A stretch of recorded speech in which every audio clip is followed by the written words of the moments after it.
법조문턱 낮추기 실천연대는 그 2019년에 있었던 이 2.18 전국 법학전문대학원 총걸기 대회 이후에 좀 이 로스쿨 문제에 대응을 함에 있어서 이 로스쿨 제도와 관련된 구성원들, 그러니까 뭐 교수님들, 현직 변호사, 재학생, 졸업생, 그러니까 응시금지자, 소위 말하는 오탈자, 이런 그 여기에 이제 일반 시민까지 해서 좀 이런 다양한 주체들이 좀 종합돼서 의견을 나누고 하나된 목소리를 내는 게 필요하다는 인식하에 2019년에 3월에 결성이 된 단체고요. 결성 당시에는 한 200여 명 정도의 시민들이나 구성원이 참여를 했었고, 현재는 인원이 조금 늘어서 한 250명 정도의 회원을 보유하고 있는 상태입니다. 그리고 결성 이후에 이렇게 이런 자리처럼 뭐 인터뷰라든지 글을 낸다든지 1인 집회나 뭐 그 이후에 있었던 집회들도 저희가 이제 주관하는 단체 하나로서 참여를 해왔거든요. 이렇게 이제 시민사회 활동을 지속적으로 이어나가고 있습니다. 처음에는 저도 이런 문제에 대해서 좀 잘 모르는 상태였고요. 그러다가 이제 처음에 그냥 뭐 원래 이제 글 쓰는 걸 좋아도 했고 그냥 가볍게 글이나 하나 써볼까 하고 그냥 공부하다 끝나고 자기 전에 잠깐 이렇게 상황을 조사하는 정도로 시작을 했는데, 이 법무부나 변협에서 이야기하는 이 표면적인 것과 내부의 실상이 너무 다른 거예요. 그래서 이제 그 부분에 대해서 좀 이렇게 집중적으로 이제 조금 투자 시간이 늘어나는 거죠. 거기에 이제 또 제가 이제 7기인데 그때 이제 응시금지 문제가 조금 이제 부각되기 시작하는 시점이었거든요. 아, 7기에서요? 예, 7기에서. 왜냐면은 그쵸. 첫 회 때 5회 때 한 100명이 조금 넘는 숫자가 나왔거든요. 처음 응시금지 숫자가 한 100명 나왔어요. 근데 그때는 좀 여론이 어땠냐면, 야, 니들은 어떻게 1기 때 입학을 했는데 그렇게 되냐? 약간 좀 이런 식으로, 이제 사실 그게 아니거든요. 합격률은 계속 떨어지고 있었고, 그리고 이제 그런 가운데서 이제 이 변호사 시험 다시 봤을 때 그 정신적 충격, 그리고 학생일 때는 이제 모르는 척해도 됐던 이제 집안 내부의 문제들이 한꺼번에 몰려와요. 시험이 끝나고 나면. 개인사들이 이제 몰려온다는 거죠. 왜냐면 지금까지는 학생이니까 다 주변에서도 밀어주고 빼주고 했는데. 그런 부분도 있네요. 왜냐면 나이가 적지 않기 때문에. 그러니까 우리가 생각하는 학생은 20대 초반의 학생을 생각하잖아요. 그렇죠. 근데 로스쿨에 들어와서 변호사 시험 볼 정도가 30대 중반이 돼요. 30대 중반? 네, 30대 초중반은 넘어요. 웬만하면. 그러면은 이 가정 문제를 더 이상 밀어둘 수 없는 상태, 원래 밀어두면 안 되는 상태였는데 학생이니까 계속 주변에서도 이제 애써 참고 가족들도 참아왔던 거죠. 근데 그런 게 한 번에 몰려오거든요. 거기에 뭐 지금은 약간 시스템이 잘 돼 있지만 그때 당시에는 시스템도 없었어요. 이렇게 뭐 다시 공부하는 시스템, 노하우도 없고 제도는 조금씩 수정되고 있고, 그러니까 완전 버려졌던 거죠, 그 사람들은. 그리고 막 휴학하는 사람들도 있고. 그렇게 해서 계속 이제, 그리고 더군다나 법무부랑 변협이 이걸 제도의 문제를 은폐하기 위해서 개인을 몰아가는 방식으로 이제 제도를 운영했던 거죠. 야, 너네 제도가 문제가 있는 게 아니라 니네가 멍청한 거야. 하고 이제 몰아가니까 처음엔 그런 분위기였어요. 응시금지자들이 니네가 똑바로 안 한 거다. 어떻게 해야 1기에 입학했는데 오탈이 되냐. 처음에 그랬어요. 근데 두 번째 해 인원이 조금 늘더니 7기 때 되니까 오탈자가 한 200명대 초반이 나온 거예요. 100명에서 이제 2배로. 예, 뛴 거죠. 왜냐면 누적돼서 이렇게 쌓이니까. 그러니까 이때쯤 되니까 사회도 뭔가 좀 다르게 이제 약간은 다른 시선이 생긴 거죠. 야, 이게 뭐 개인 문제라고 하기에는 인원이 늘지 않니? 이거 그 문제에 대해 지적하는 사람들이 계속 있었으니까 계속 늘 거라는데 이게 뭐가 어떻게 된 거냐? 라는 시선으로 시선이 바뀌던 찰나였을 때 저도 이제 관심을 갖게 된 거죠. 애초에 말이 안 되는 제도였지만 알고 나니까 더 말이 되지 않는 거죠. 그래가지고 이제 좀 파기 시작하니까 속된 말로 이 무협지단의 주화인마에 빠지는 거죠. 그냥 공부를 해야 되는데 사회 문제에 관심을 가지니까 이런 집중력이 분산이 되는 거고, 그리고 이게 설명은 쉽지만 설명하기까지 굉장히 오랜 숙련 기간이 필요하거든요. 그렇죠. 네, 자료도 또 모아야 되고. 네, 자료도 뭐 지금은 뭐 다 모아가지고 기자님한테 뭐 제가 이제 뭐 정리본도 쓰고 이렇게 하지만은 처음에 저도 이 글을 막 보낼 때는 글 보내는 요령을 몰라서 처음에 썼던 글은 막 200장씩 떼고 그랬거든요. A4요? A4 200장씩 떼고 그랬어요. 외국 자료들 모아놓고 그러니까 책을 한 권 그런 걸 막 몇 개씩 쓰는 거죠. 자료를 잘 못 모으니까 또 이게 논문을 쓰다 와서 학위를 밟은 건 아닌데 저희 때 이제 공모전이 유행하던 시기였는데 그런 걸 응모하는 게 습관이 돼서 막 쌓아놓고 분석하고가 되니까 이게 이렇게 해서는 졸업이 안 되겠다. 시험도 못 붙겠다 해서 휴학을 한 거죠. 그냥 이럴 바에는 그냥 원 없이 하자. 그래서 한 2년 정도 휴학하고 페인처럼 이렇게 공부는 하는 그러니까 연구가 주고 공부가 부가 돼서 그때 2년 날렸죠. 수험적으로 보면. 그렇게 해서 한 2년 정도 하니까 완성은 아니지만 외부의 자료도 비판할 수 있는 수준이 됐죠.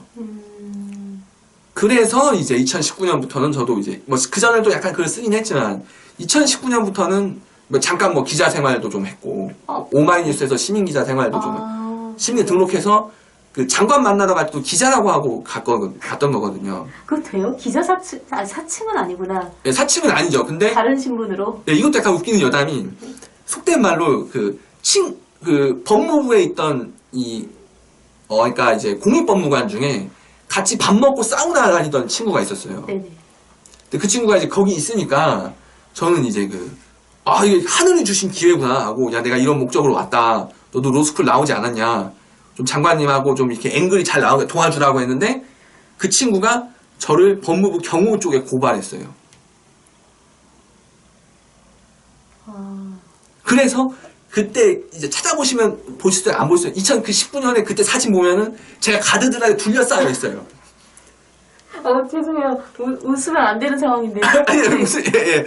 그러니까 실패한 거죠. 걔가 저를 고변해가지고 실패했는데. 그럼 내부 고발자예요? 그분은? 내부 고발자? 내부 공모자죠. 그냥 법무부 직원이니까. 그쵸. 예. 내부 공모자죠. 근데 제가 기자 명패를 들고 있으니까 경호 쪽도 난감한 거죠.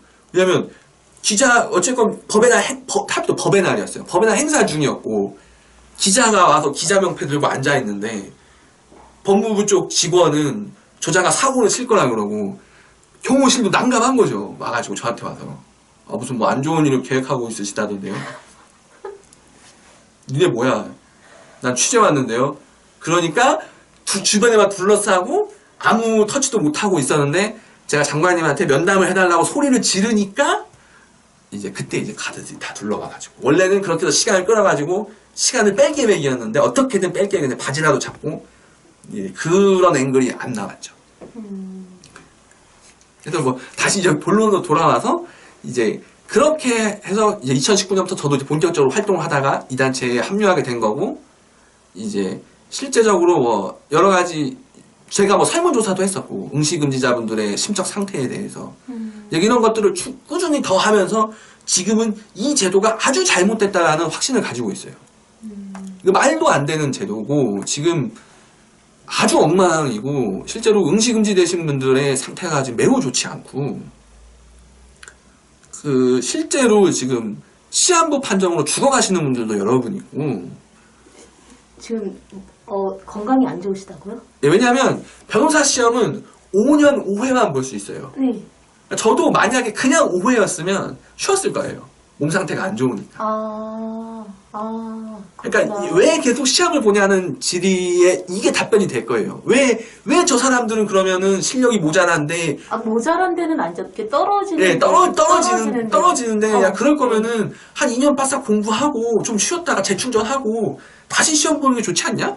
너 왜 계속 시험을 봐가지고 오탈이 되냐라고 사회에서는 얘기를 하죠.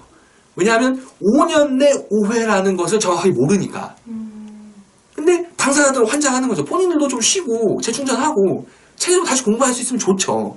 근데 제도가 5년 내 5회로 못 박혀 있으니까 오히려 응시자 숫자는 늘어나고 더 고통스럽고 더 큰 문제가 뭐냐면 저는 그나마 뭐 심장에 한번 쇼크 받고 이제 잠깐 한 10분 15분 동안 이게 선조님들의 음성이 들리려고 말라 하는 것 같네? 약간 이 정도로 끝나서 그냥 뭐 이렇게 서로 웃고 유쾌하게 넘어갈 수 있는 거지만 정말 몸에 뭐 암 걸린 사람 많아요. 응시금지자분들 중에.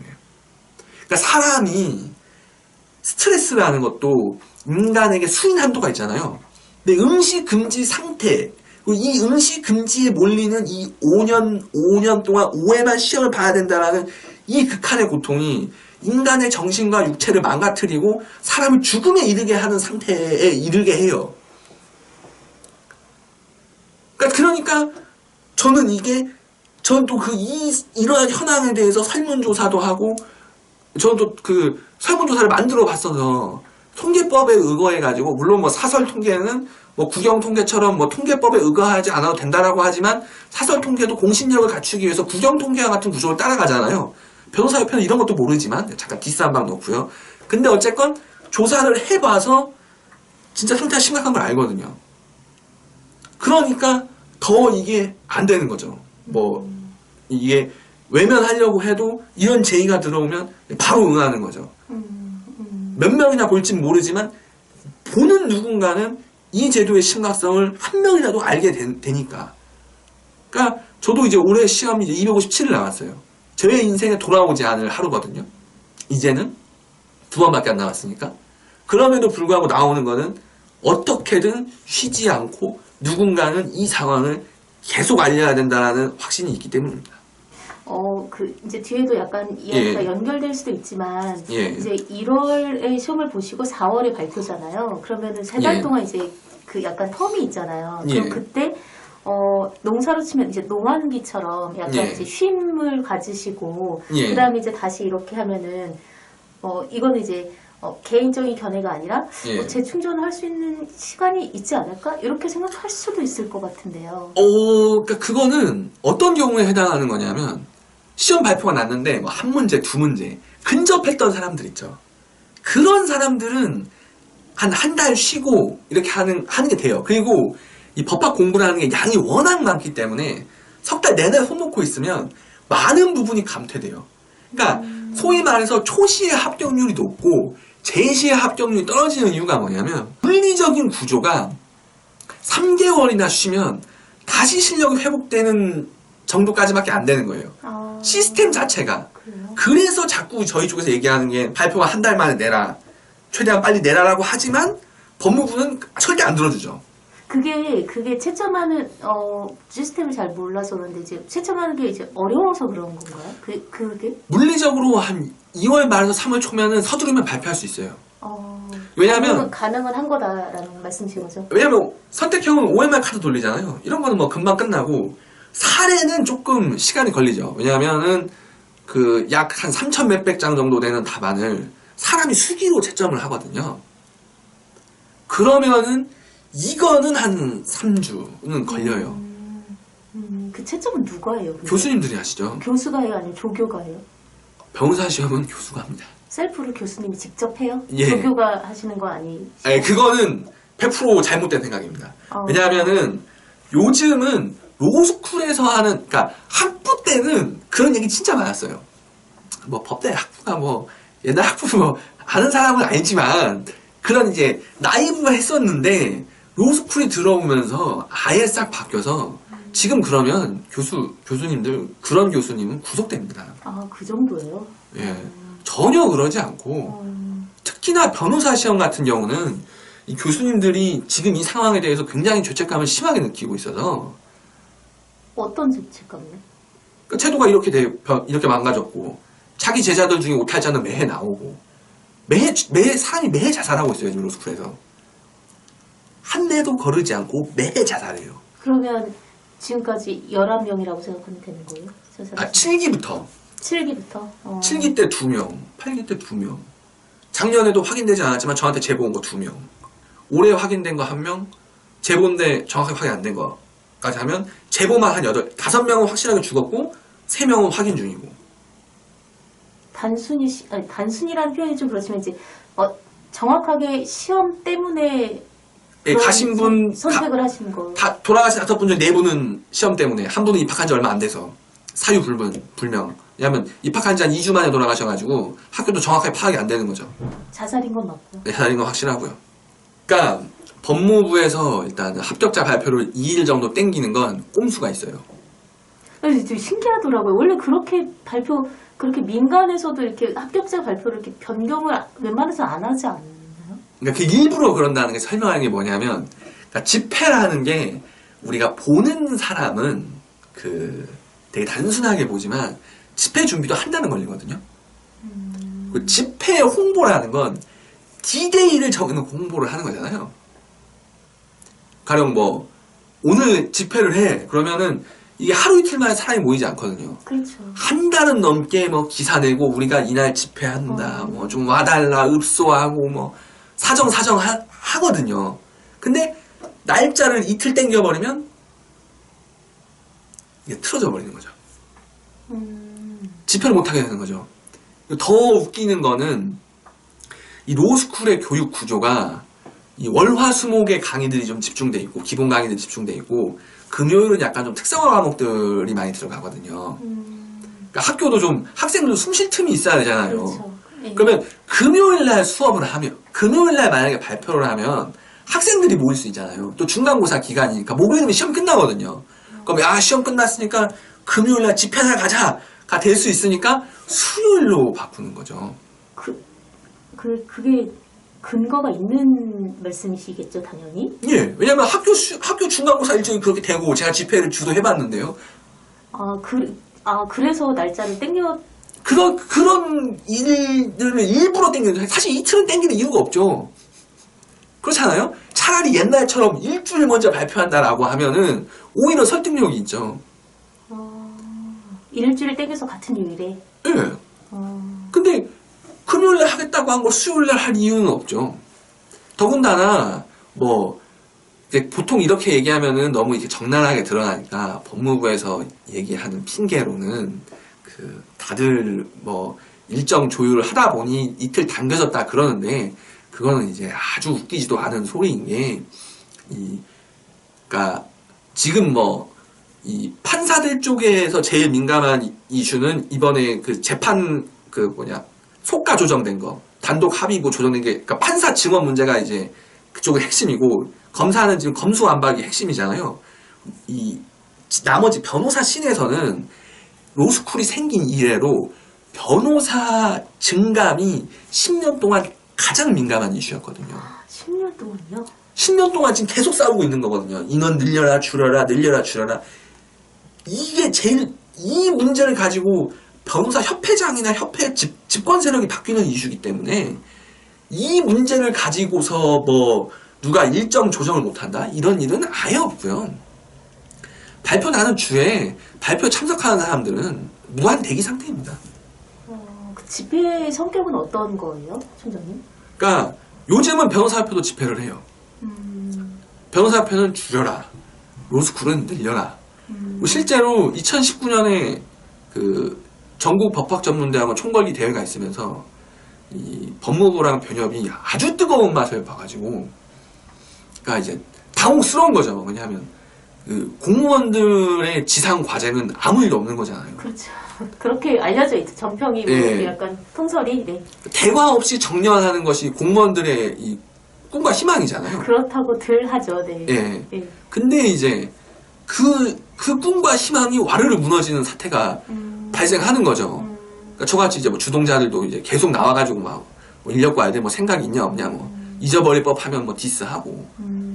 그래서 이게 이슈인데 다시 이제 본론으로 돌아와서 이 변호사 현황에 대해서 얘기를 하자면 국내 변호사 숫자가 지금 그러니까 판사, 검사, 뭐 군법무관 다 합쳐서 한 36,000명 정도 있어요. 현존하는. 근데 이 중에서 판사, 검사가 뭐 한 5,500명 정도가 빠지고 그러면 한 3만 명 정도가 되죠. 그럼 여기에 지금 법무부 소속이 아니라 국방부 소속인 사람들이 한 1,000명 있어요. 1,000명 정도 돼요. 그러면은 이 사람들 빠지고 그럼 나머지가 한 29,000 정도 되는데 이 29,000명 중에 12,000명은 송무의 영역에 있어요. 법원에 가서 변호사들이 변호하잖아요. 이런 사람들은 송무에 종사하는 사람들이라 그러고 뭐 공직자, 대한법률구조공단, 지자체 소속, 기업 소속 이런 사람들을 비송무 영역이라 그러거든요. 그리고 휴직하는 사람들 다 포함해서 이런 비송무 영역들이 한 12,000명. 되게 많네요. 많죠. 그러니까 국가에서 송무가 아니어도 변호사의 수요가 많아요. 진짜 많네요. 생각보다. 그러니까 이것도 지금 이렇게 간단하게 제가 3분 30초 만에 설명을 하지만 그쵸. 얼마나 공을 들이셨겠어요. 이런 거 전부 다 찾아내는 것도 한 3년 걸렸거든요.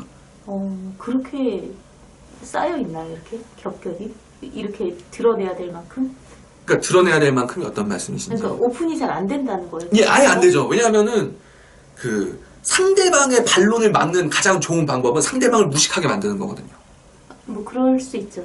그리고 그 행정부처라는 게 다 자기네가 필요한 자료만 만들고, 그러니까 자기네 앞에 있는 것만 하고 한 다리 건너는 이 남이 해라라는 주의이기 때문에. 그러니까 사기업도 마찬가지잖아요. 나의 일은 중요하고 모두의 일은 남의 일이잖아요. 그러니까 모두의 일은 그 누구의 일도 아니죠. 그럼 그렇게 많이 빠지고 이제 순수 어떻게 뭐 민간인 변호사라고 표현해야 맞는 개업 변호사. 그러니까 그러면 그분들은 17,000 정도. 17,000명. 예, 17,000명. 예, 17,000명. 한 17,800 정도? 제가 지금 수치까지 다 외우지 못하는데, 네네. 17,000명 후반대는 맞아요. 예. 예, 제가 그 서면 답변에 보내드린 것처럼. 네네네. 그러니까 결국에 변호사라는 직종이 10명이 만들어지면, 송무에 종사하는 사람은 4명이고, 나머지 6명은 이 공공 영역으로 흡수된다는 거예요. 처음 알았네요. 이런 얘기를 해야 되는 사람, 이런 얘기를 하려고 몇 년 동안 휴학을 하고 얘기를 하는데, 이것도 좀 이렇게 정말 좀 감사한 게 뭐냐면, 이런 얘기를 이렇게 딱 체계적으로 들어주겠다고 각 잡고 이렇게 들어주시는 분은 없었어요. 저 각 안 잡았네. 왜냐하면 그러니까 어떤 점에서 각이라는 거냐면, 보통 이제 우리나라에는 너무 많은 이슈가 있고, 뉴스가 메인 뉴스, 그러니까 주요 방송사의 메인 뉴스 6분 나가면 기적 같은 일이잖아요. 그럼요. 그러니까 그런 취재 환경에서는 이런 얘기를 풀어서 할 수가 없어요. 맞는 말씀이세요. 예, 그래서 이게 좀 고마운 거죠. 그래서 다시 들어오면은 이제 송무는 한 17,000, 비송무가 한 12,000, 판검사 군법무관 쪽이 한 6,500. 요렇게 해서 36,000 몇백 명의 전체 법조인이 구성이 돼요. 그러니까 이게 우리나라에 생존하고 있는 법조인 전체 분포예요. 그럼 변호사님들은 이제 은퇴라는 게 없잖아요. 어떻게 예. 그러면 그 총장님께서 말씀 주신 비송무 변호사님들은 정년이 되면 은퇴하시고 개업하는 거예요? 어떻게? 예, 그러니까 그렇게 되는 거죠. 개업하는 거예요? 근데 이것도 사실 이게 착각하는 게 뭐냐면, 그러니까 예를 들어서 그 2019년에 모 변호사가 법학전문대학원 협의회에서 주관하는 토론회에 나와서 아주 웃기는 소리를 했어요. 그게 뭐냐면, 야, 변호사가 1년에 1,700명만 배출된다고? 웃기지 마라. 매 판사랑 검사가 몇 명 퇴직하는 줄 아냐? 300명씩 퇴직해. 그러니까 변호사 1년에 2,000명 뽑는 거야 라는 일반인들이 듣기에는 맞는 말 같지만 아주 한심한 소리를 했어요. 근데 뭐가 조금 이상한 거, 그러니까 모르는 입장에서 들어도 뭔가 이렇게 좀 약간 이상한 것 같은 느낌이 드는데. 그러니까 이게 왜 이상한지 제가 설명을 해드릴게요.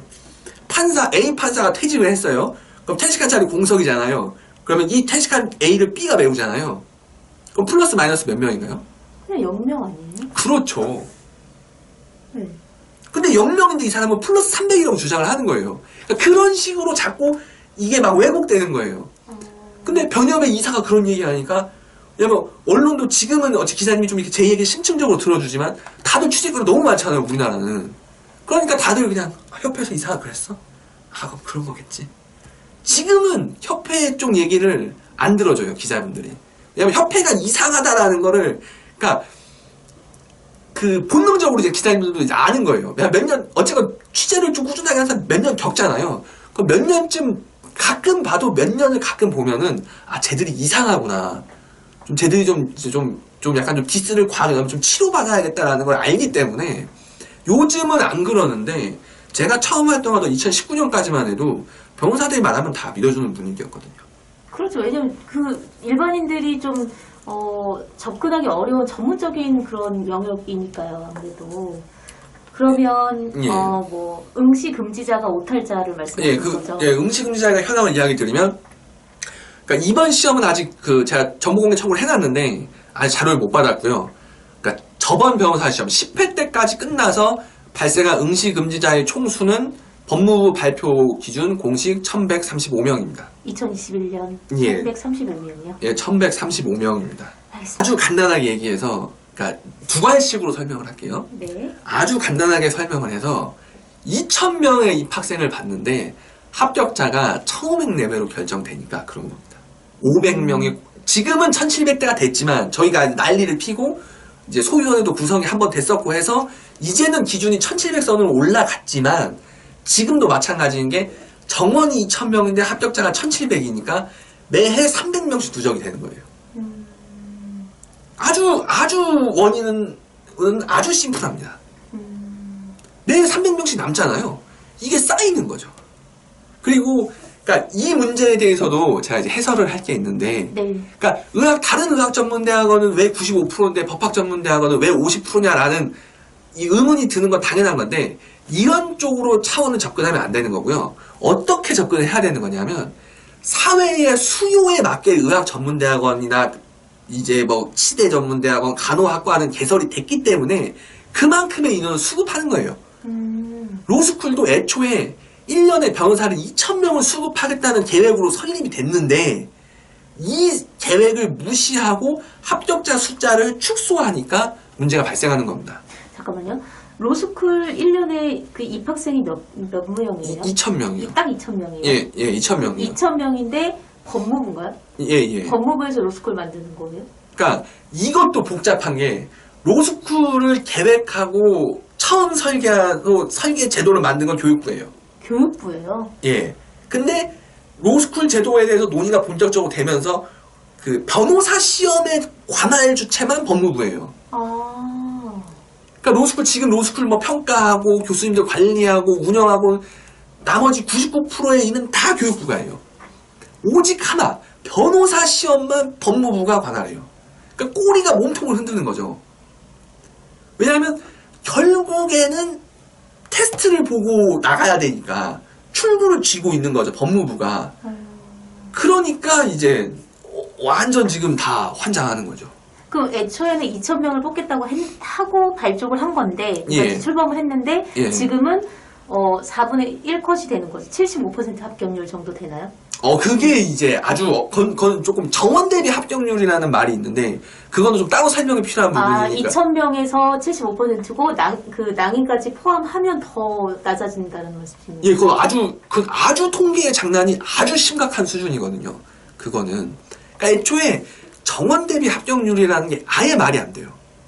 정원이 2,000명이 있잖아요. 예. 네. 2,000명에서 1기가 제일 합격률이 높은 걸로 알고 있는데. 예, 1기는 89%까지 나왔죠. 네네네. 그러니까 그게 세상에 정원 대비 합격률이라는 말이 아예 존재하지 않고요. 첫째로 정원 대비 합격률을 다른 그 시험에서 합격 기준으로 쓰는 경우 보신 적 있나요? 잘은 모르겠는데 별로 들어보지는 못한 예. 것 같은. 이거는 법무부 법조인력과에서 이 모순을 정당화시키기 위해 만든 창조된 개념입니다. 우리나라 법무부 법조인력과가 만든 개념이에요. 그게 뭐가 잘못된 면이 있는 거예요? 정원 대비 합격률이라는 아주 심각하죠. 왜냐하면은 그러니까 이 칠판 좀 써도 되나요? 네네네. 이 남죠. 네. 그러면 이 사람도 시험 볼 거 아니에요. 그렇겠죠. 그러면 다음에는 응시정원, 그러니까 응시정원이요. 다음에는 응시정원이 2,500명이 되죠. 그렇죠. 근데 정원 대비를 하면 1,500명이 되죠. 그럼 이거 빼면 몇 명 되죠? 1,000명이죠. 1,000명이죠. 네. 그럼 합격률이 어떻게 돼요? 합격률이 떨어진 거죠. 떨어졌죠. 근데 정원 대비로 보면은 정원은 항상 2,000명이잖아요. 정원은 항상 2,000명이잖아요. 네. 그러면 근데 여기 정원 대비 합격률 치면 1,500이잖아요. 그럼 이거 75%죠.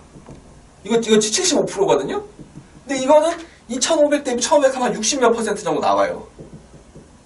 근데 정원 대비 합격률로 치면 2회도 75% 합격률이 나온다는 거죠. 실제 60%인데. 실제는? 예. 통계 장난이라는 거죠. 근데 이게 5번 반복된다고 해보세요.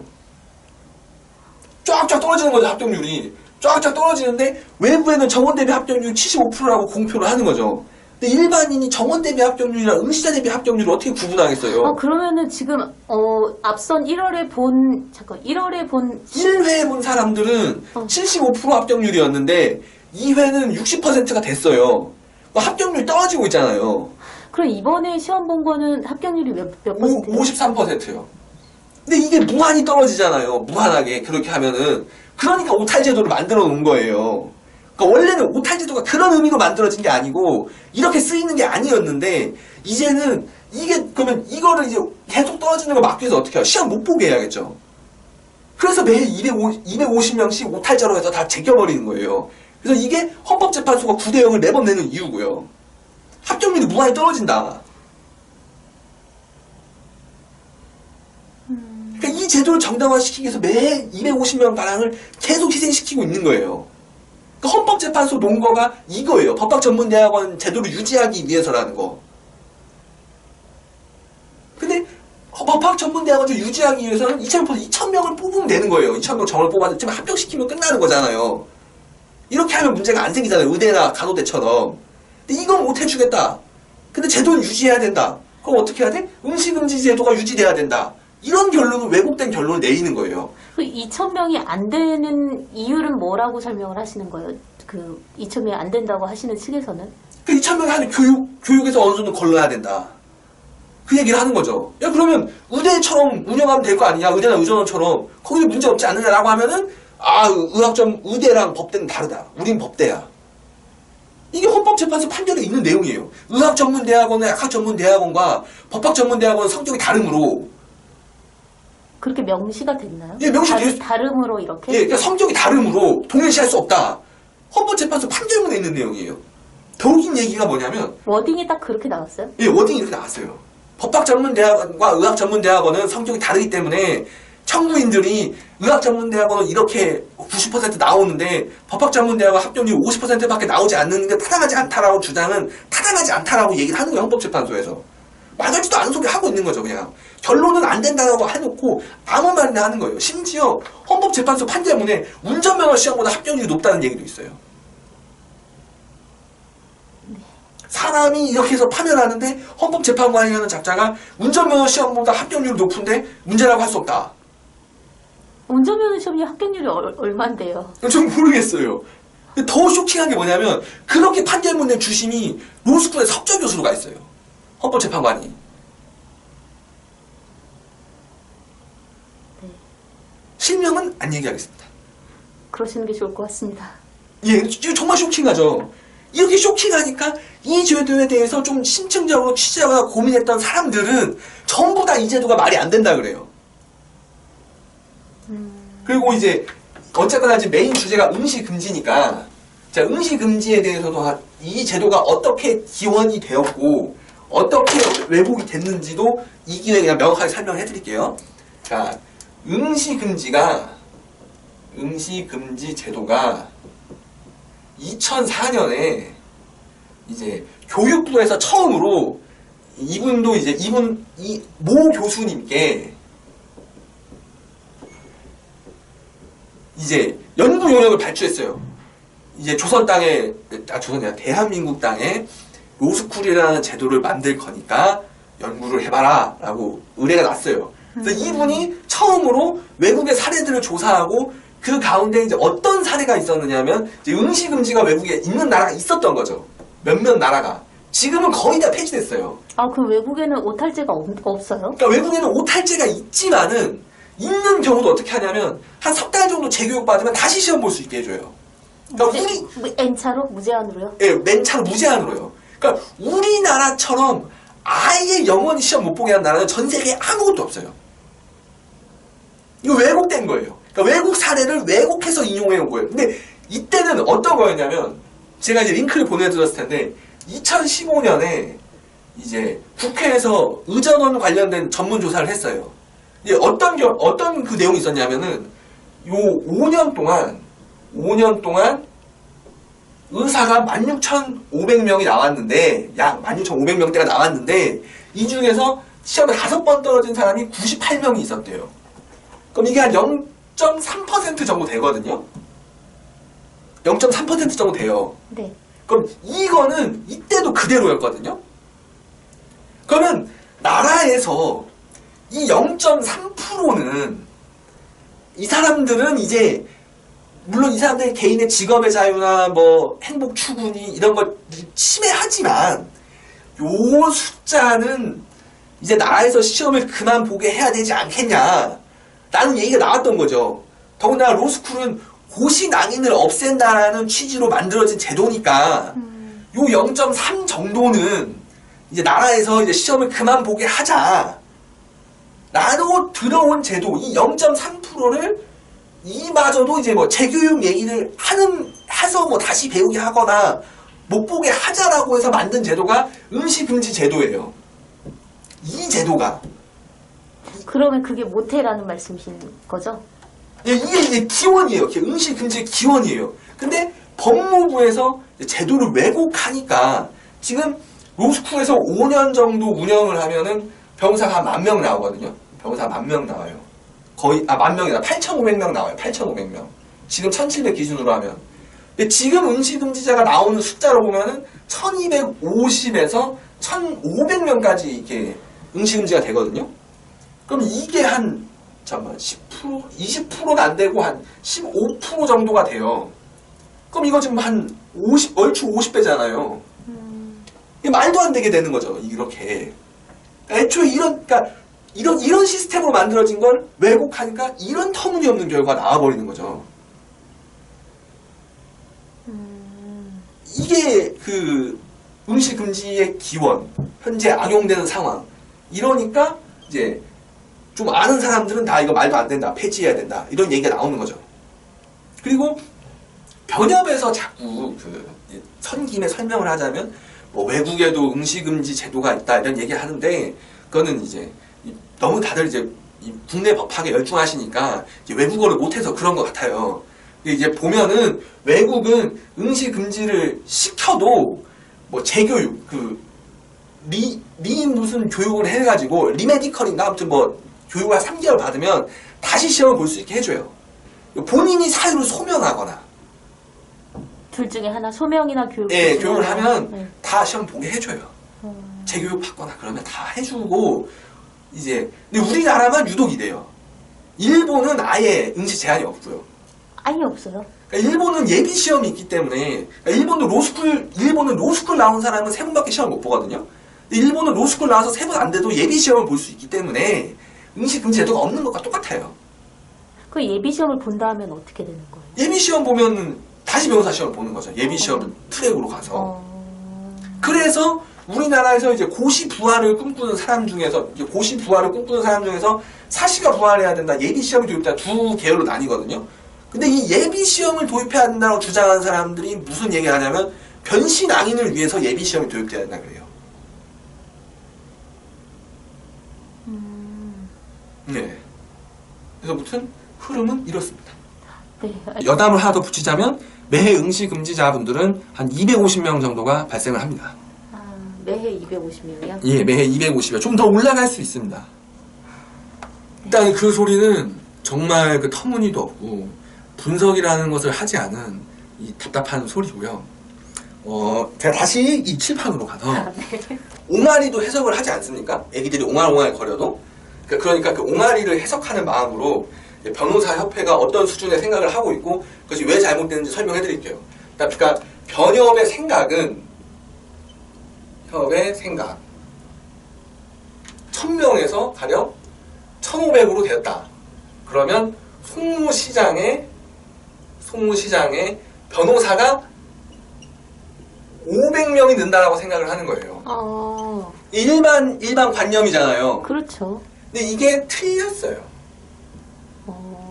이게 왜 틀렸느냐? 그러니까 제가 이제 인터뷰지에 보낸 글에도 이 내용이 있거든요. 그러니까 우리나라에서 변호사를 2,500을 뽑든 1,700을 뽑든 송무시장으로 투입되는 투입 변호사는 1,000명입니다.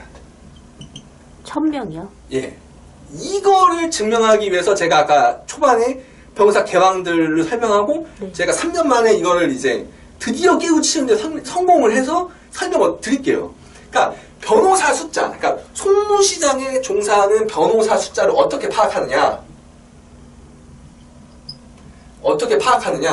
이거는 두 개를 조립해서 파악을 하는 거예요. 국세청, 부가가치세, 납부기준. 여기에 가면 뭐가 있느냐? 개인 변호사랑 법인 변호사의 숫자가 있어요. 그러니까 예를 들어 뭐 개인 사업자가 1000명, 법인 사업자가 1000명 이런 식으로요. 그리고 법무부에 월간 변호사 현황이 있어요.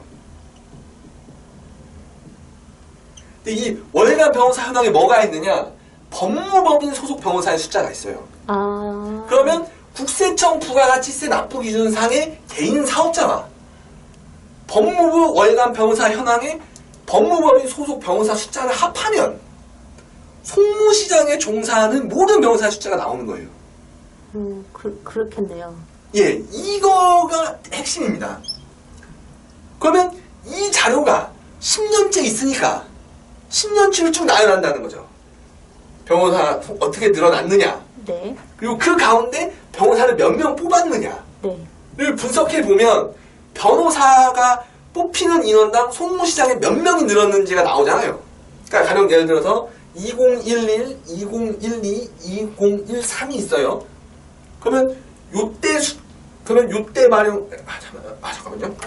요거까지 이해가 되셨나요? 네, 이해됐습니다. 그러면은 요 해로 바뀌면서 늘어난 숫자는 요거가 되는 거죠. 요거와 요거의 차이가 늘어난 숫자가 되는 거죠. 되게 세밀하게 들어가네요. 왜냐면은 이거 좀 억울한 건데 똑같이 이상한 소리를 하면 변호사 얘기는 뉴스를 타고 변호사가 아니면 뉴스 안 타거든요. 그리고 제가 이제 인터뷰를 이런 인터뷰를 한 3년째 지금 하고 있는데 제가 무슨 얘기를 했을 때 95%가 정확하고 5%가 틀리면 5%가 틀려서 인터뷰가 안 나가더라고요. 왜냐면 제가 신문 변호사가 아니니까. 그래서 저도 나름의 대응책을 세운 게 그래? 그럼 내가 100% 정확하게 할게. 100% 정확하게 구하는 거예요. 근데 이 차이를 구해보면 950에서 1050 사이로 고정이 돼요. 2500을 뽑든 1500을 뽑든 1700을 뽑든. 그러니까 변호사협회가 말하는 변호사 배출 숫자가 늘어서 송무시장이 과포화된다는 얘기는 틀린 얘기예요. 이건 늘어나는 숫자 그대로잖아요. 2500을 뽑든 1700을 뽑든 1000명만 늘어요 한 해. 나머지는 비송무 영역으로 빠지는 거예요.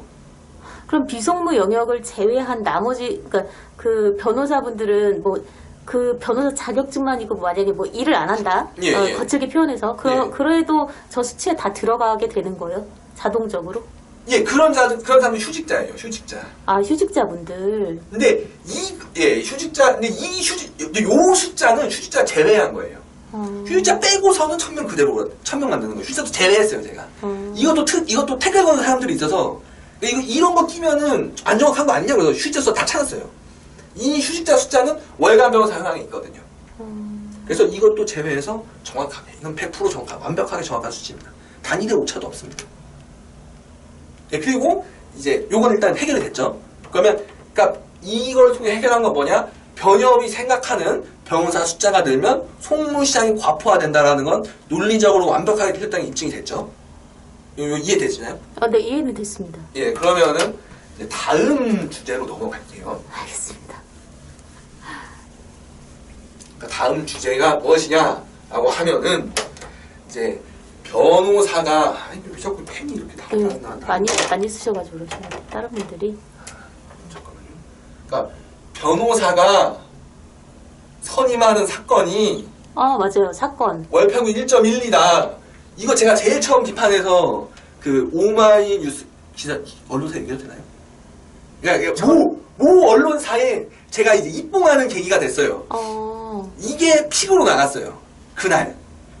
그러니까 저한테 제가 정식 수계받은 기자는 아니지만 어쨌든 기자 타이틀을 어디 가서 얘기할 수 있게 만들어서 내용이에요. 근데 이게 진짜 웃기는 소리가 뭐냐면 요 1.12건은 민사 빨간색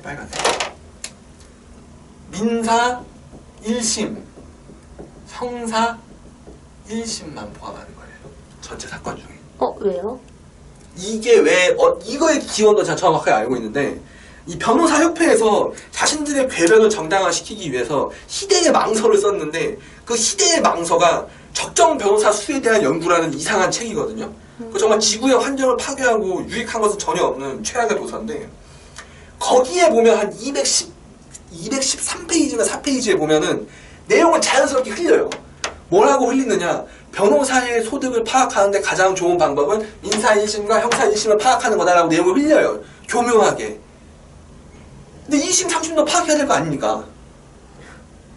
그럼 왜 저것만 했을까요? 이걸 축소하기 위해서요. 이 수치를 축소하기 위해서. 변호사가 사건이 없다는 주장을 하기 위해서 요것만 포함시킨 내용을 발표를 하는 거예요. 내용을 왜곡하는 거죠. 근데 사건 이게 구독자분들이나 독자분들이나 어쨌든 의뢰해 보시면 알겠지만 1심, 2심 따로따로 이렇게 변호사를 바꿀 수도 있잖아요. 선임막 변호사를. 그러니까 문제라는 거죠. 그러니까 일부러 이것이 핵심이다라고 말을 교묘하게 흐려요. 처음에 설명할 때는 막 이런 사건도 있고 저런 사건도 있다 막 얘기를 하다가 말을 사람들이 이게 주장하다 막히면 그냥 이거 대충 해. 이래 이런 거야 하고 말을 얼버무리잖아요. 이렇게 얼버무리고 다시 논지를 전개해요. 숫자를 축소하기 위해서. 그리고 이것이 제가 적정 변호사 수에 대한 연구라는 책에 한 213페이지, 4페이지에 이 내용이 있다는 걸 왜 정확하게 기재하느냐. 제가 처음에 이 내용을 얘기 안 하고 이 얘기를 하면 사람들이 믿어주질 않았어요. 그래서 제가 이런 책이 있고 이 책에 몇 페이지에 이런 내용이 있고 이거를 흘렸다라는 걸 쓰니까 그제서야 데스크에서도 이제 내주는 거죠. 이게 잘못됐다. 그러면 원래대로 하려면 어떤 게 더 들어가야 되는 거예요? 요소가? 인사, 가사, 행정, 인사도 본안, 비본안, 가사 본안, 비본안, 행정, 특허, 선거, 그 다음에 행정, 특허, 선거, 여기에 또 형사, 공판, 약식, 1심, 2심, 3심. 그러면은 하나, 둘, 셋, 넷, 다섯, 여섯, 일곱, 여덟, 9개죠. 요 중에서 요 1, 2에 들어가는 거는 민사본안 1심, 형사공판 1심. 요 두 개만 들어가는 거예요. 전체 분포에서. 여기에 뭐가 들어가느냐? 등기, 공탁까지 들어가거든요. 그럼 요 11개 분야 중에서 11개, 3개 곱하면 33이죠. 요 33개 중에서 요 2개만 넣는 거예요. 요 완벽한 사기.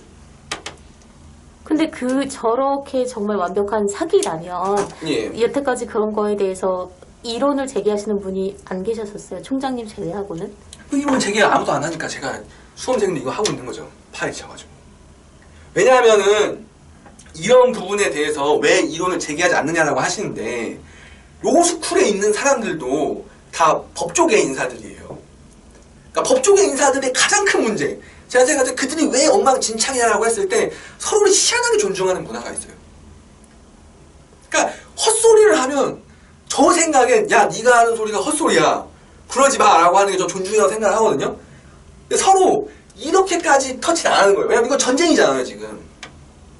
전쟁이죠.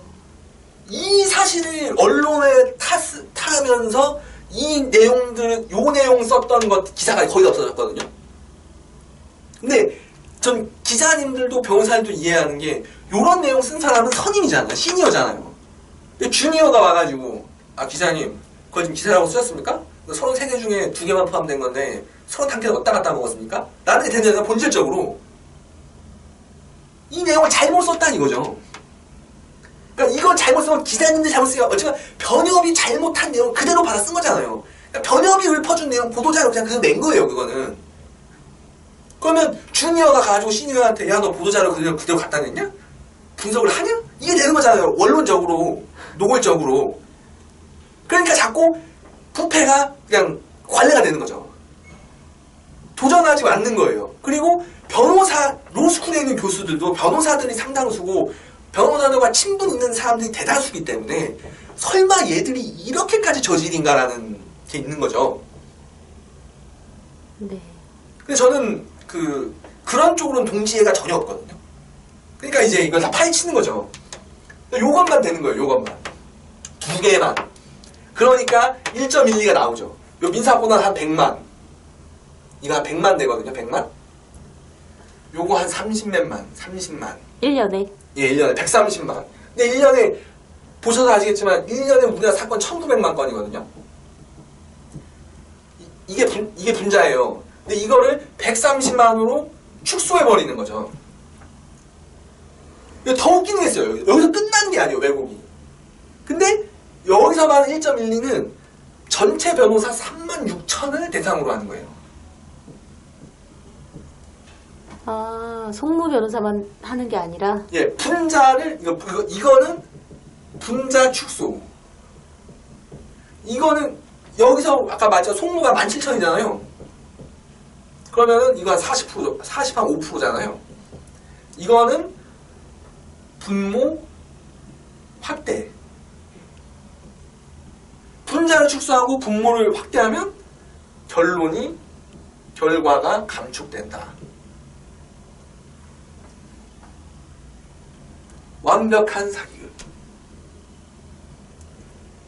완벽한 허구. 조작된 사실. 그러니까 이런 거예요. 지금 듣고 계시는 기자님께서도 이게 진실인지 아닌지 갸웃할 수 있어요. 근데 어쨌거나 제가 말하는 게 체계적으로는 이해가 되지 않습니까? 뭐 이해 안 되시는 부분 있나요? 아니요, 다 이해했습니다. 와닿으시나요, 좀 마음에? 어떻게 됐는지? 네, 어떤 심정이신지는 알 것 같아요. 그러니까 지금 너무 쇼킹하니까 좀 벙한 거잖아요. 그러니까 이런 얘기를 왜 이런 거 있잖아요. 설마 이런 거 있잖아요. 설마 그랬을까? 뭐 이런 거 있잖아요. 설마 뭐 이런 거. 이 내용에 대한 설명이 제가 인터뷰지에 따로 보낸 게 2개 있잖아요. 거기에 이거 들어가 있는 거예요. 아. 자세하게. 아. 자세하게. 그러니까 설마 하잖아요, 다들. 그러니까 그렇죠. 기자분들도 네. 이렇게 이제 인터뷰를 심층적으로 해주겠다는 분도 설마 하는데 잠깐 취재하시는 분들은 더 설마 하는 거죠. 변호사인데 뭐 이런 거. 예, 설마 변호사인데. 변호사인데? 뭐. 변호사 훨씬 심해요. 변호사들이 왜곡이. 그리고 이거에 대해서 용서가 안 되는 게 뭐냐면 변호사가 사건 선임하면 경유표라는 걸 내요. 경유표. 이거를 웃겨도 웃긴 게 이거 변협에서 징세하거든요.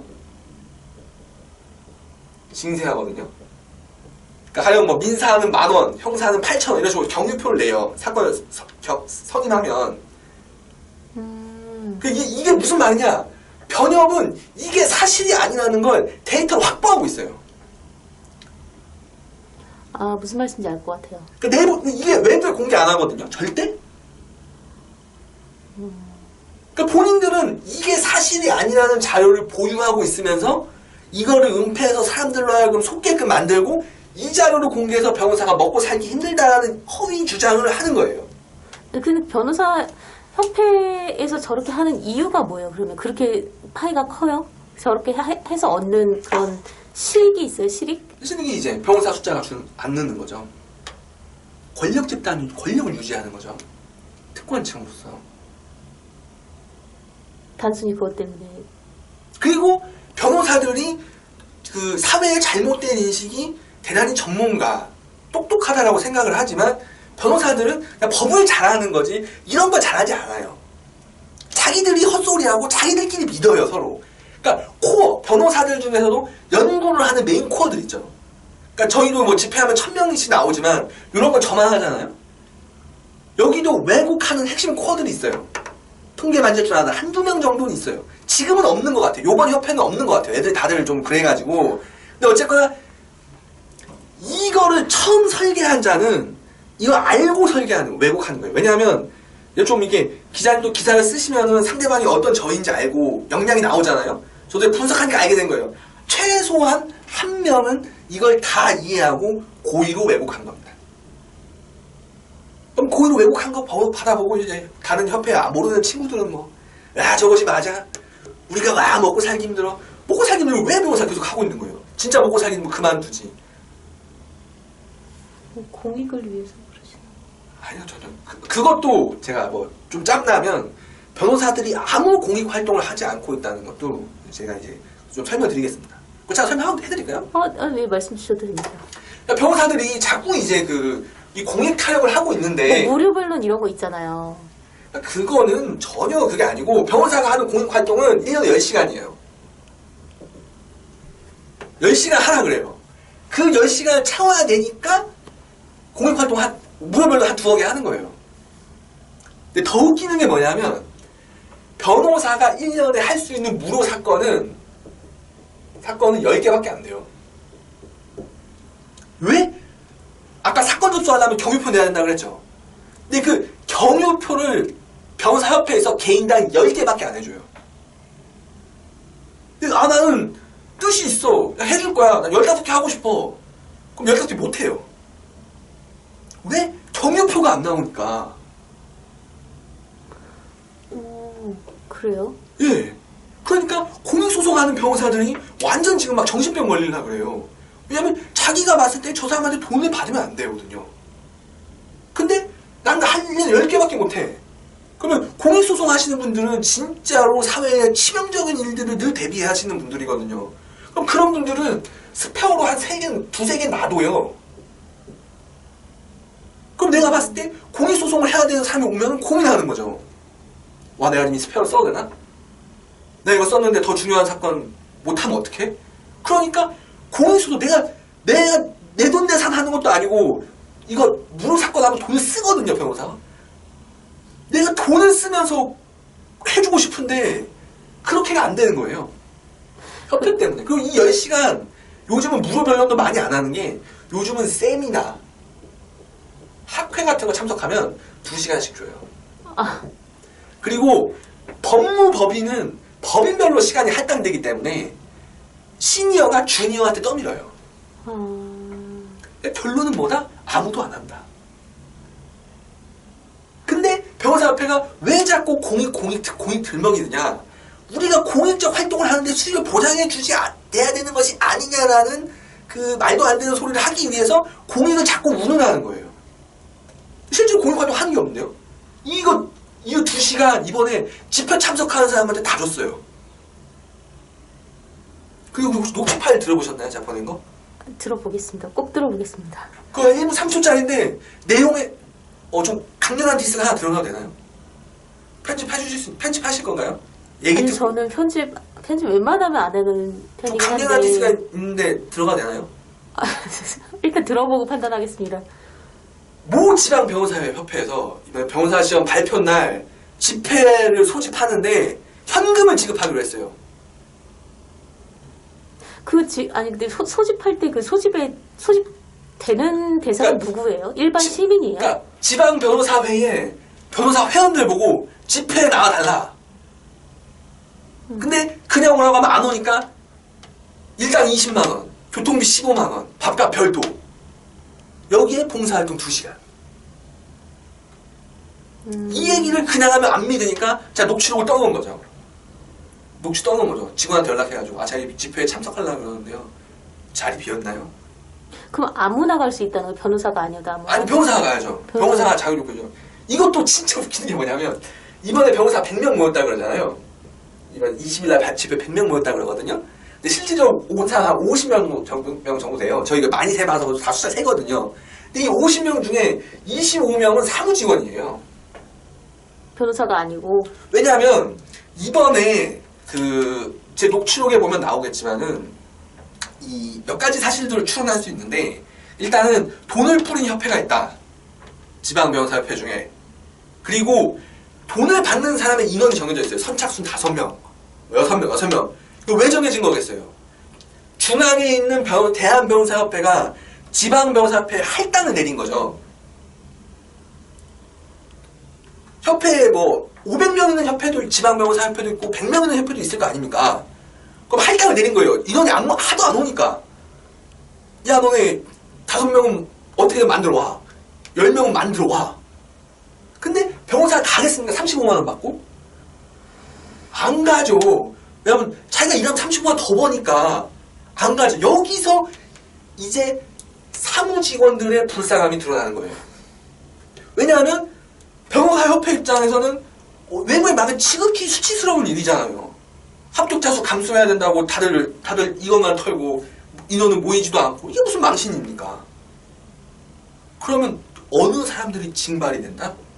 협회 사무직원들이 정장을 입고 변호사인 양 가서 이제 머릿수를 채우는 거죠. 명분은 뭐다? 피켓 들고 간다. 근데 여기 웃기네요. 나머지 25명은 뭐냐? 협회 간부들. 대한변호사협회장, 부협회장, 지방변호사협회 회장. 그러니까 이거 다시 사이트 설명했지만 변호사가 하는 공익은 없다. 공익은 없다. 그리고 이걸 명분으로 가장 심각한 게 뭐냐? 변호사협회가 주요 인사 추천권들이 있어요. 이걸 무기 삼아가지고 사회를 공격하는 거예요. 주요 인사에 해당하는 직책이 뭐가 되는 거예요? 대법원장, 공수처장. 지금 공수처장도 변호사협회에서 추천하는 사람이 임명되잖아요. 그러니까 최종 임명은 임명권자가 하지만 요 임명권자가 임명하는 뭐 3배수, 4배수에 들어가는 인사들을 변호사협회가 추천할 수 있어요. 그러니까 이 추천권을 무기로 정권과 거래를 하는 거예요. 이거는 공익이라고 할 수 없죠. 자기네들의 사익이니까. 요것도 공익이 없죠. 하는 게 없으니까. 결론은 변호사협회는 그냥 이익 집단이다. 실제로 공정거래위원회에서도 변호사 단체를 사용자 단체로 분류했어요. 로토과의 분쟁에서 변호사협회가 그 주장을 했거든요. 우리는 공익단체지 사용자단체가 아니다라고 주장을 했는데 받아들여주지 않았어요. 공정거래위원회에서 변호사 단체는 이제 사용자 단체다. 너네는 그냥 기업하고 똑같아. 이렇게 분류를 했어요, 이미. 그러니까 공공성을 주장하는 것도 아예 틀렸다. 예, 이렇게 됐습니다. 얘기했던 것처럼 그러니까 응시금지 제도라는 것을 이 로스쿨 시스템을 유지하는 데 활용하고 있고 헌법재판소가 이런 판결을 결정을 응시금지자가 처음 나왔을 때 했던 거거든요. 근데 이게 잘 바뀌진 않아요. 내용을 보면 가관인 내용들이 너무 많아요. 막 학생들이 진짜 자신의 인생의 중대한 일을 가지고 하는 건데 뭐 운전면허 두립치고 막 의대랑 뭐 로스쿨은 다르다. 뭐가 다르다는 건지 그런 이제 말도 안 되는 내용들이 쭉 있어요. 그러고 이제 저희 쪽에서 얘기를 하는 거죠. 이제 합격률이 그때는 이랬는데 지금 이런 상황이 됐고 난리가 났다. 이건 이제 사정 변경에 판례를 변경해야 되는 사정 변경에 해당하지 않느냐라고 하면 헌법재판소는 아니야. 집에 가. 보지 마. 헌재 판단이 한 번이 아니었던 것 같은데? 매해 하죠, 헌재는. 아, 그래요? 저희가 매해 저희 소송 지원하고 있거든요. 저희가 매해 제기하죠. 아, 매해 하고 계시는 거예요? 매해 하죠, 매해. 당연히 매해 해야죠. 될 때까지 할 거예요. 제가 해서 안 되면 제 자식한테라도 물려주고 갈 거예요. 저희 포기하지 않습니다. 이거는 명확하게 얘기할 수 있습니다. 뭐 응시금지자분들께서 몇 분이나 이걸 보실지 뭐 할지 모르겠지만 분명하고 단호하게 얘기할 수 있는 건 이 악재가 끝날 때까지 우리는 계속 싸울 겁니다. 다른 사람이 안 해도 저는 할 거고 그리고 저보다도 더 강렬하게 이 제도의 폐지를 원하시는 분들이 많이 있고 그분들이 자신의 수명을 깎아가면서까지 이 소송을 계속하고 있습니다. 자기 버는 거 포기하고 그리고 이런 문제에 휩쓸리면 인생이 굉장히 피폐해지거든요.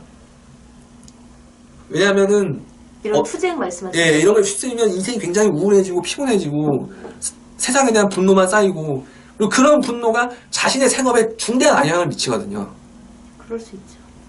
그래서 이제 옛날에 뭐 민주화 운동 하시던 분들 중에서도 이제 막 좀 나쁘게 말하면 폐인 되시는 분들이 그런 분노 그리고 이러한 것이 바뀌지 않는 거에 대한 절망 세상에 대한 비관으로 막 이제 육신과 영혼이 병들거든요. 그럼에도 불구하고 저희 중에서 이 제도에 대해서 포기하는 사람은 아무도 없다. 일치 단결된 의견이고 변호사 로스쿨 제도를 유지하기 위해서 이 제도 유지해야 된다 다 아무도 없고 헌법재판소의 결정은 처음부터 끝까지 다 그냥 그러니까 법무부에서 내는 그 의견서 있잖아요. 그걸 그냥 그대로 붙여놔요. 그냥 토시도 안 틀리고 오타도 그대로예요. 오타도 문맥이 이상한 지점까지 그대로 다 복사해서 쓰는 거기 때문에 헌법재판관들이 그냥 전혀 해주기 싫고 결론은 내려놓고 그냥 갖다 붙여넣기 하고 있다. 예, 뭐 결정문으로서 이제 이 잘못된 결정문 그리고 아무 생각 없는 결정문으로서 이 잘못된 사례로서 의의가 있는 거지 뭔가 저것이 무슨 뭐 분석을 하고 뭐 심도 있는 고심의 결론이고 그런 것은 전혀 아니고 그냥. 결정문은 재판관님들이 직접 쓰시는 건 맞는 거죠. 법무부에서 뭐 받거나 뭐 이러진 않겠죠. 그러니까 이제 뭐 받은 걸 이제 붙여넣기도 하고 이제 뭐 그 보통 이제 아래 있는 연구관들한테 이제 취지를 얘기하고 그럼 그 연구관들이 이제 오래 일하면 이제 합이 맞잖아요. 그렇게 하는 거죠. 근데 그래도 조금 개선 사항이 있는 게 너무 욕만 하고 사실 더 욕을 해야 되지만 그래도 개선 사항이 있는 게 이 응시 금지 제도라는 게 이 7조 1항에 보면은 일반적 응시 금지 조항이 있고요. 그 다음에 군복 무슨 법 7조 1항이에요? 아마 변호사 시험법일 겁니다. 변호사 시험법이요? 이게 보면은 일반적 응시 금지 조항과 7조 2항에 그 예외 사유가 있어요. 근데 예외 사유에 지금 군복무밖에 안 들어가 있거든요. 군복무요? 예. 군복무로 시험 못 본 건 예외로 하는 예외 조항이 이거 하나밖에 없는데, 근데 이 예외 조항에 대해서는 임신 출산이나 중병자들은 예외를 인정해야 되지 않느냐라는 헌법재판관들의 의견이 5대4까지 왔어요.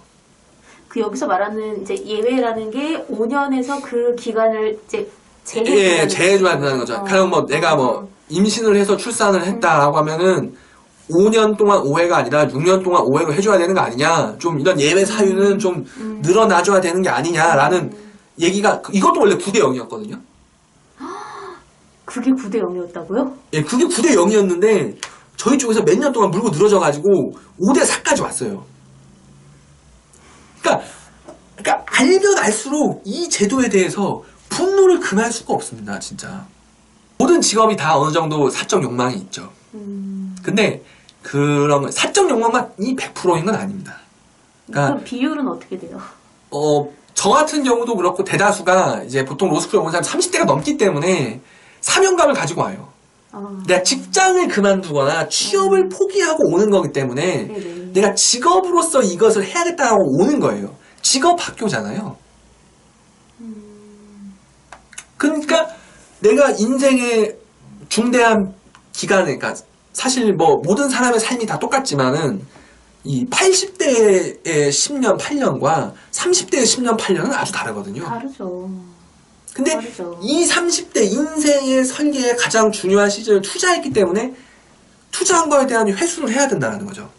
그러니까 아예 손절할 거면 뭐 한 며칠 다니고 한 학기 다니고 그만두고 나가야 되는데 그게 아니라는 거는 내가 욕망이 있건 공익의 뜻이 있건 승부를 보겠다고 온 거죠. 그리고 5년 내 5회밖에 시험을 못 보기 때문에 이제 어쩔 수가 없는 거죠. 중간에 쉬고 싶다? 차라리 5년 내라는 게 없어요. 그냥 5회면 하다가 그만두는 사람들 많을 거예요. 내가 좀 직장 다니다가 나중에 봐야지 하고. 근데 오히려 5년 내 5회로 해서 이게 지금 사태가 악화되고 있죠. 제가 그걸 여쭤보고 싶었는데 그러니까 예. 지금 5년 내 5회 총장님께서 짚으셨다시피 5년 내 5회인데 이거를 예. 기한을 두지 않고 5회로 하는 건 괜찮으세요? 그것도 안 되죠. 그것도 안 되는 거예요? 네, 그것도 제가 봤을 때는 그러니까 지금보다 상황이 많이 좋아지는 거지 궁극적이진 않죠. 그러니까 아까처럼 아까 의대 설명 제가 해줬었잖아요. 네네네. 의대처럼 뭐 한 0.3%가 나오면 그때는 5대5죠. 그때도 5대5죠. 개인의 직업의 자유, 행복 추구나 그런 개인의 가치와 사회 공익적 가치. 근데 이때는 공익적 가치도 없어요. 그냥 0.3%는 그러니까 개인적으로 중요하지만 사회적으로 유의미하지 않기 때문에 우리가 의사국시 장기 낭인에 대해서 아무도 걱정하지 않잖아요. 근데 의사는 이제 거의 이제 앞서 질문 예. 내용을 그 예. 내용 시민분들이 많이 알고 계시잖아요. 많이 합격한다더라 들어가기가 어렵지. 예. 그렇게 판단을 하시잖아요. 예. 로스쿨도 사실 들어가기 쉬운 곳은 아니라고 판단이 들긴 하는데. 뭐. 예, 이것도 뭐 로스쿨 초기에 뭐 마타도어의 이야기들이 많아가지고, 그러니까 잠깐 3분만 얘기할게요. 네, 말씀 주세요. 그러니까 로스쿨 초기에 사시 출신들이 극렬하게 반대가 심했고, 그 당시 변호사협회는 어떤 전략을 썼냐면 로스쿨 출신을 멸시함으로써 자신들의 존재 몸값을 올리는 방향으로 전략을 잡고. 맞아요. 저도 안 그래도 그 말씀 드리고 싶었어요. 예. 사시 출신 변호사들이 예. 로스쿨 출신 변호사들을 실력을 약간 의심한다. 초기에 아주 그게 심했죠. 지금은 그게 아예 없어요? 거의 없어졌죠. 그러니까 이것도 설명을 드릴 게 뭐냐면 초기에 그렇게 멸시 전술을 쓰면서 이 멸시 전술의 이 전략이 양대 축이었거든요. 양대 얄기가 있었는데 하나가 뭐냐면 입학 비리가 있다. 둘째로 자격증 취득을 쉽게 했다. 이 두 개를 양대 축으로 해서 양대 윙으로 해서 이제 공격 전술을 쓴 거죠.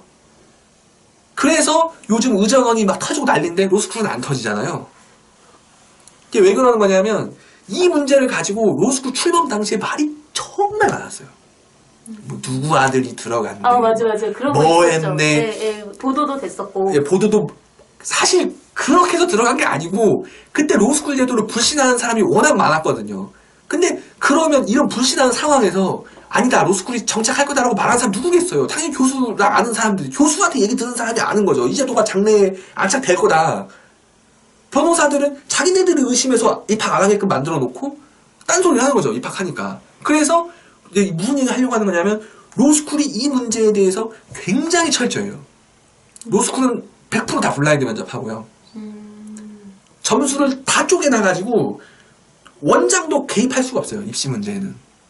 가끔 인터뷰에 보면은 이 로스쿨에 있는 교수님들이 젊은 스카이생을 선호한다라고 나오잖아요. 마치 그것이 입시 비리가 남아있는 뉘앙스에 대한 기사가 나오고 있는데 그거는 뭘 모르고 그런 얘기를 하는 거냐면 교수들이 젊은 스카이생을 선호한다 하여 젊은 스카이생을 뽑을 수가 없는 구조예요. 학점 토익 리트 다 따로 보죠. 면접 블라인드로 하죠. 서류 블라인드로 하죠. 이 5개 그냥 합해서 순위로 자르거든요. 개입할 여지가 없어요. 그리고 로스쿨생은 입학할 때부터 입시 비리가 있다는 걸 전제로 전수조사를 다 받거든요. 교육부에서. 이 로스쿨의 비용이 고시보다 비싸다는 건 완전 허구고요. 왜냐하면 그래요? 로스쿨 등록금은 전부 다 학자금 대출이 됩니다. 그리고 로스쿨에 입학하면은 이 로이어 대출로 신용 대출이 2천만 원이 나와요.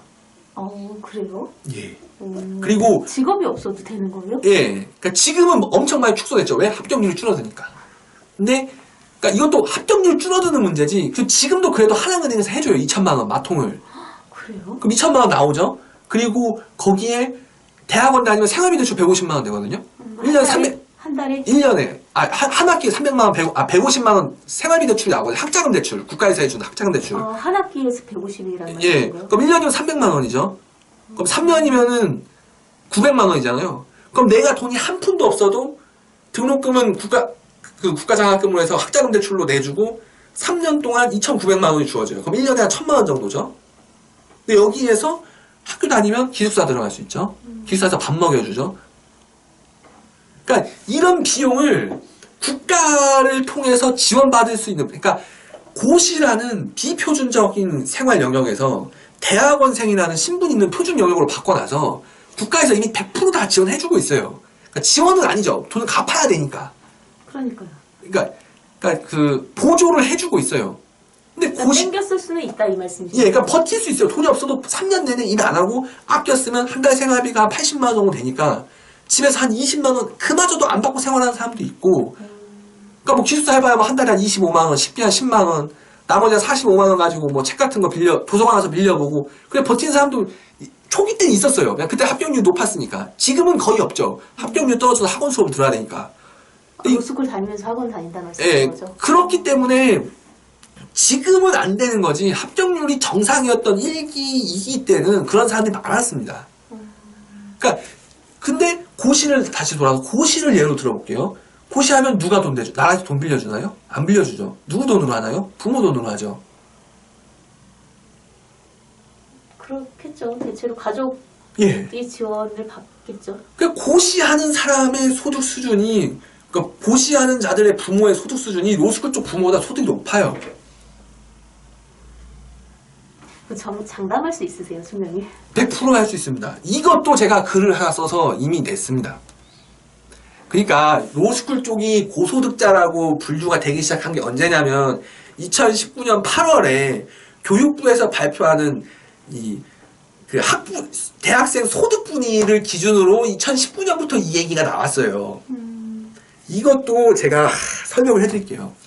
그러니까 학부에 입학한 대학 1학년이 되는 사람은 보통 부모가 외벌이, 지금은 맞벌이를 많이 하지만 국가 전체 통계로 보면 외벌이 숫자가 많거든요.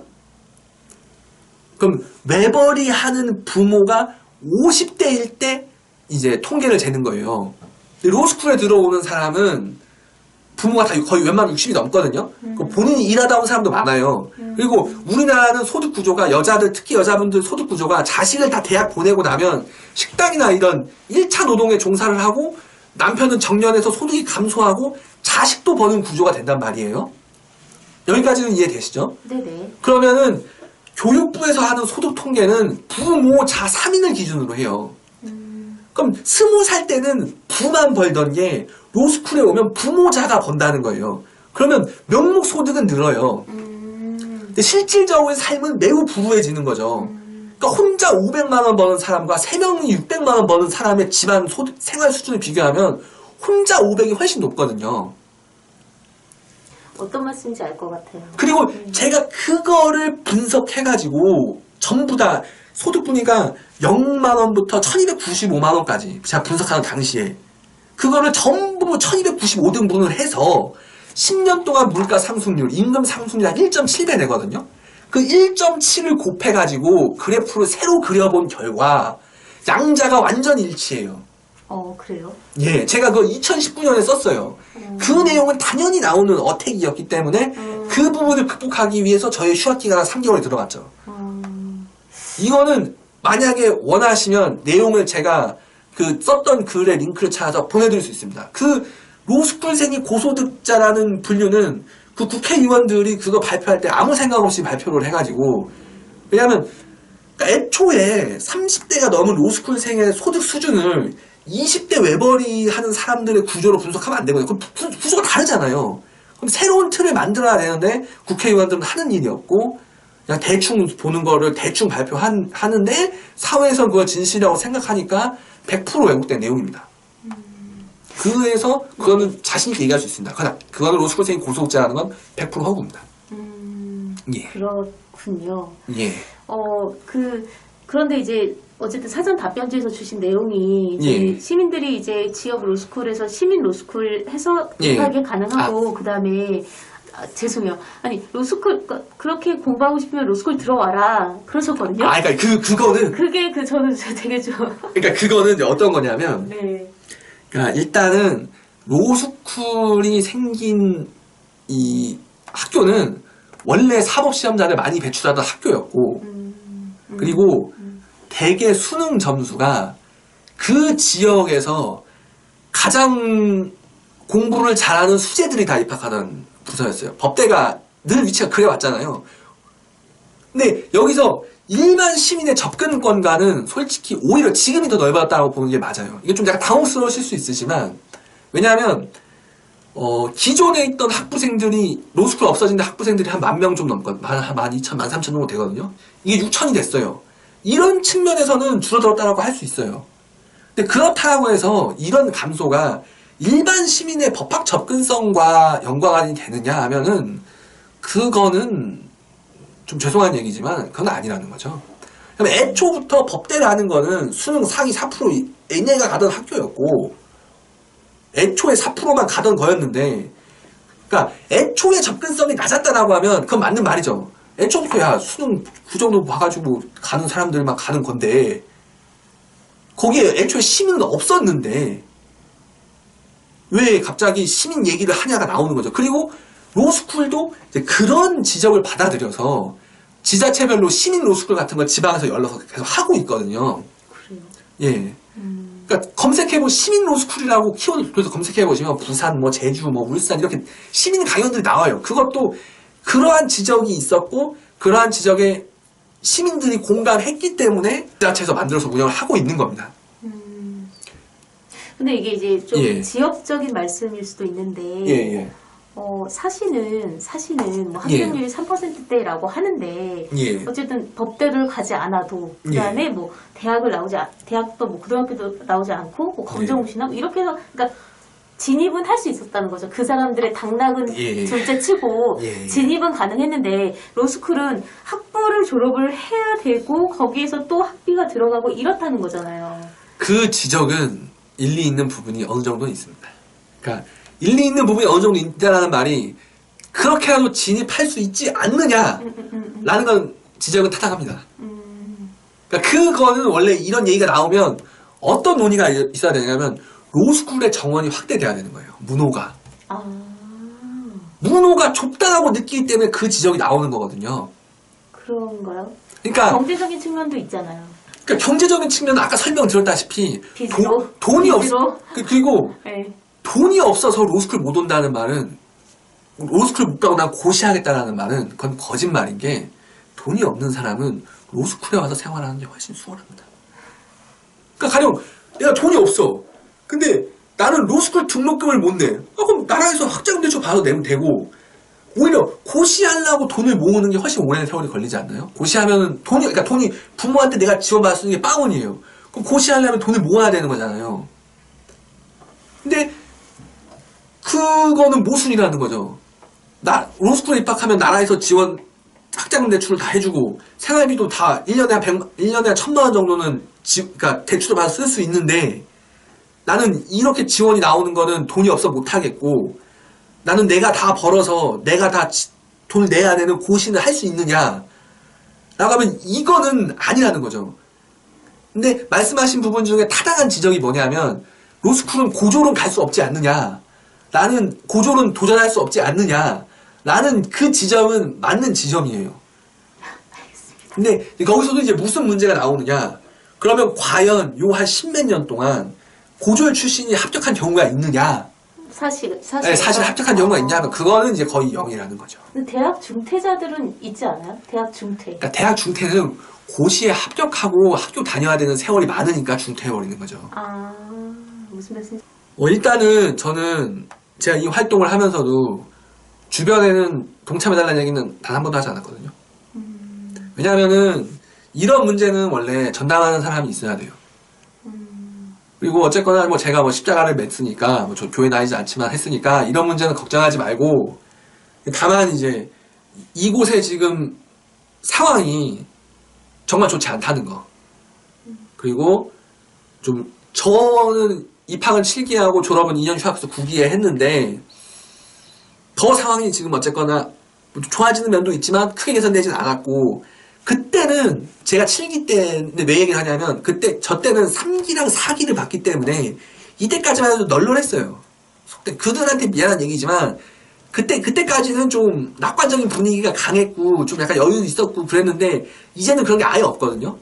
여기는 정말 정글이다. 그리고 실제로 매해 사람이 죽고 있다. 스스로 죽고 있다.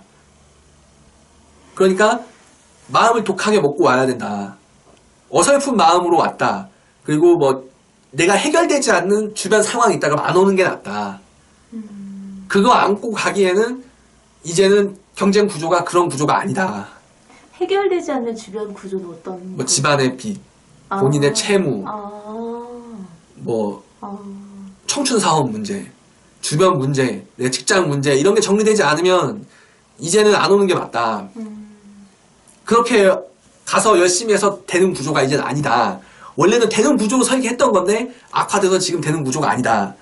정말 마음을 굳게 먹고 와야 된다. 내가 3년 동안은 정말 그런 굳은 마음으로 오지 않으면 이게 안 된다. 그럼에도 불구하고 애쓰는 사람도 있고 사람 사는 곳이니까 오면 그런 점에서는 그런 건 할만하지만 상황은 쉽지 않다. 그래도 꿈꾸는 이가 있다면 힘을 내시라. 경쟁이 내부적으로도 과열되고 그러겠어요. 아주 심각하죠. 변신 악인도 언론에 알려진 것과 드러나지 않은 부분이 있어요. 그러니까 이번에 6번째 보신 분이 나왔잖아요. 6번째 본 사람 있어요? 그러니까 그게 어떻게 된 거냐면은 붙었어요. 그래서? 그러니까 이 상황 설명해드릴게요. 네네. 그러니까 이분이 졸업시험에 떨어져서 한 번 기회를 날렸어요. 근데 보통 졸업시험에 떨어지면 변호사 시험장에 안 가야 되거든요. 근데 그분이 갔던 거죠. 근데 이렇게 해도 변호사 시험 응시 기회가 차감이 돼요. 근데 이 사람은 채점을 안 해주거든요. 근데 이 사람이 결국은 그때 한 번 빠지고 나머지 4번 시험을 봐서 오탈이 됐어요. 근데 이 사람이 이제 법원에 얘기를 하는 거죠. 나는 시험을 4번밖에 채점을 안 됐는데 왜 나는 5번 시험 봤다고 오탈이냐. 이번 시험도 보게 해달라. 그래서 집행정지가 인용이 돼서 이분이 시험 한 번 더 봤어요. 될지 안 될지 모르지만. 근데 그건 6시는 아닌 것 같은데. 엄밀히 말하면 예, 그렇죠. 5.5시 정도. 예, 그렇죠. 예. 근데 그러니까 6시나 하시면 그러니까 이제 6번째 시험이 가능하다고 그래서 평생 응시 금지제도 철폐 연대 활동 이거 그 활동이랑 그다음에 가능성이 있는지가 좀 궁금하거든요. 저는 있다고 봐요. 왜냐하면 임신 출산 문제도 9대 0이었다가 5대 4로 바뀌었잖아요. 그럼 이게 해지되면 다음 스텝으로 가는 거예요. 그러니까 응시금지도 처음부터 다 없애야 된다고 주장하는 사람이 있고 스텝을 밟아가야 된다고 주장하는 사람이 있는데 어쨌건 스텝이 거의 다 왔거든요. 그러니까 이게 5대 그러니까 지금은 합헌 5 위헌 4인데 위헌 5로 바뀌면은 이거는 수정이 들어가야 되는 거거든요. 그럼 이게 수정이 되면 당연히 이 제도가 타당한가에 대해서 다시 논의가 되겠죠. 이렇게 잘근잘근 밟고 가는 거죠. 그래서 이것이 당장 뭐 1, 2년, 2, 3년 내로 막 뭐 획기적인 변화가 있을 것이냐라고 누군가 저한테 묻는다면 그건 쉽지 않겠다라고 얘기를 하길 수밖에 없죠. 현실이 그러니까. 근데 어쨌건 개선이 되고 있고 바뀌는 부분이 있기 때문에 뭐 한 5년, 10년 이렇게 좀 중기적으로 장기까지는 가면 안 되고 중기적으로 봤을 때는 일정 부분 변화가 있을 거고 또 그렇게 될 것이다라고 얘기를 드릴 수 있을 것 같습니다. 그러면 내년에 다시 그러니까 지금 올해 오탈되신 분이 내년에 바로 육시 응시 이거는 그건 거의 가망이 없죠.